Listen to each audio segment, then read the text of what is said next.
Jinsiy a'zolar bilan bog'liq kasalliklar sababli dunyoda har kuni minglab jarrohlik amaliyotlari o'tkaziladi. Ginekologik amaliyotlar orasida tuxumdon kistalari operatsiyasi, bachadon miomasini olib tashlash, endometrioz jarrohlik davolash, bachadon yoki bachadon bo'yni saratonini olib tashlash, vaginal plastika va boshqa rekonstruktiv amaliyotlar bor.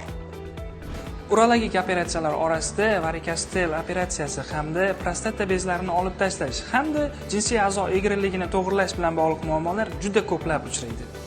Ikkala jins uchun jinsiy yo'l bilan yuqadigan kasalliklar natijasida zararlangan to'qimalarni olib tashlash amaliyoti har doim ham ko'ngildagidek bo'lavermaydi. Buning salbiy oqibatlarida insonga yechim sifatida jinsiy a'zolarning protezlari ham o'rnatilishi mumkin.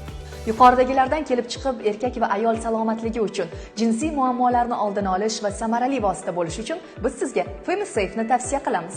Hoziroq ekraningizdagi raqamlarga qo'ng'iroq qiling, batafsil ma'lumot oling. Sog'lig'ingizdagi muammolarga FemiSafe bilan baham bering. Bizda yetkazib berish xizmati bepul.